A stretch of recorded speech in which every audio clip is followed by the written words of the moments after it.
April 23, 2026, Charlotte, North Carolina. The four wide nationals are about to start. And for the first time in a decade, Ford and Dodge teams are lining up with something they have never had before: 500 extra revolutions per minute. That number sounds small. It is not small. In pro stock drag racing, 500 revolutions per minute is the difference between winning and watching someone else do it. And the fact that NHRA just handed it to Ford and Dodge after 10 years of not doing it tells you everything about what was happening before. This is the story of how one engine, one rule, and one number controlled the most competitive class in drag racing for a decade, and why NHRA's own people just admitted it. What Pro Stock actually is. If you haven't followed Pro Stock closely, here's what you need to understand. Pro Stock is the class where production-based cars run naturally aspirated engines. No superchargers, no turbochargers, no nitrous oxide. Just air, fuel, and engineering. These cars cover a quarter mile in roughly 6.5 seconds at speeds approaching 210 miles per hour. They are, by the rules, the most mechanically pure machines in professional drag racing. And for that reason, the engine rules matter more in Pro Stock than anywhere else on the property. Since 2016, NHRA has run Pro Stock under electronic fuel injection, what the sport calls the EFI era.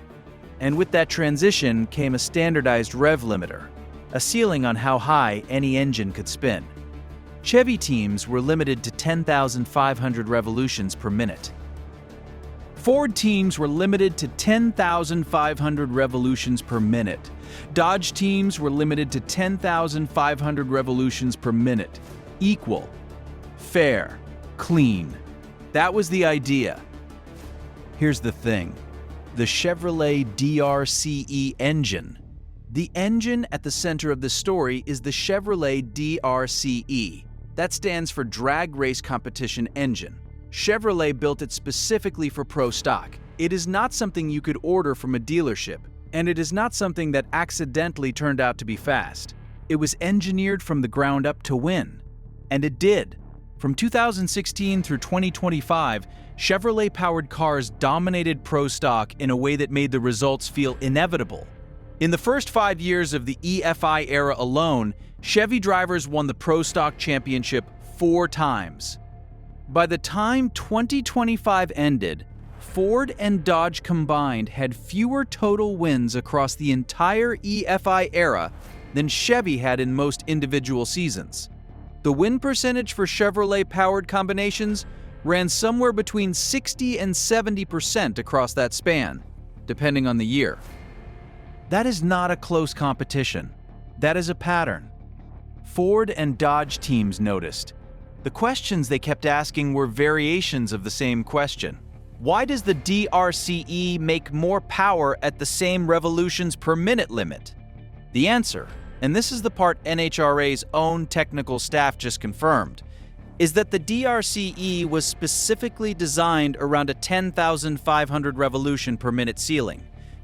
Its combustion chamber geometry, its port design, its camshaft profile, all of it was optimized to extract maximum power right at that number. Ford's modular engine architecture and Dodge's Hemi-based combination were not. They were designed around different revolutions per minute ranges, higher ones. What that means in plain language, Chevy built the perfect engine for the rule that existed. Ford and Dodge brought engines that needed more room to breathe, and the rule would not give it to them. That is not illegal, but it is exactly the kind of structural advantage that once you see it, you cannot unsee it. The turn. Here is where this story gets uncomfortable for NHRA. The rule change announced for the 2026 season grants Ford and Dodge teams an 11,000 revolution per minute limit, 500 more than Chevy. The stated reason is competitive balance. NHRA wants to give non-Chevy combinations the ability to reach power peaks their engines were actually designed for. That is a reasonable explanation. It is also an admission. If the old limit was fair, if 10,500 revolutions per minute was truly a neutral number that treated all engine families equally, there would be no reason to change it. You do not fix something that is not broken. NHRA fixing it tells you it was broken.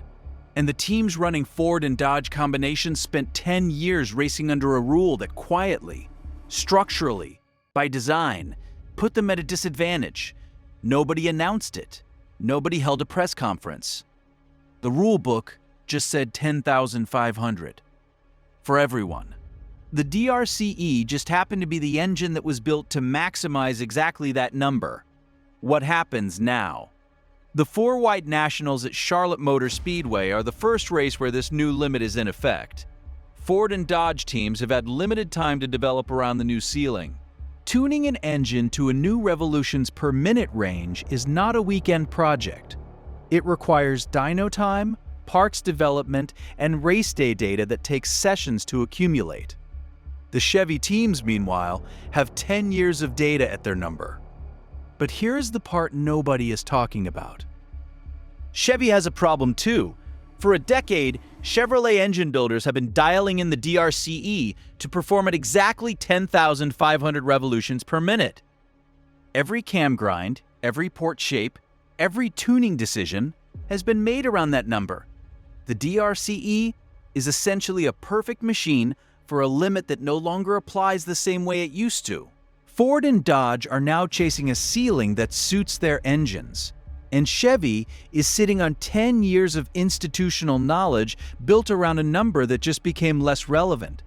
The teams that were disadvantaged are now playing on a field that finally fits them. The team that was winning is now the one that has to adapt.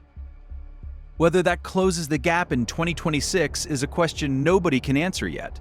The Mopar community forums are already saying the timing matters as much as the change itself, and they are not wrong. Ford and Dodge engineers are starting from scratch at a new ceiling, while Chevy has a decade of head start at theirs. But the data will compound. Every run at Charlotte this week adds to it, and for the first time in the EFI era, Ford and Dodge teams will find out what their engines can actually do when the ceiling is finally removed. Whether that should have happened a decade ago is a question NHRA just answered by finally doing it. NHRA spent 10 years calling the revolutions per minute limit a fair rule.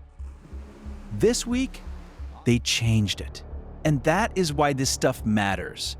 Because the biggest stories in racing are not always the crashes, the rivalries, or even the wins. Sometimes, the biggest story is a number buried in a rule book that quietly decides who gets to dominate and who has to spend a decade trying to catch up. If you want more stories like this, the real stories behind the machines, the engineering, the politics, and the rules that shaped entire eras of racing, subscribe, because there are a lot of legends in motorsport, but the truth behind them is usually even better.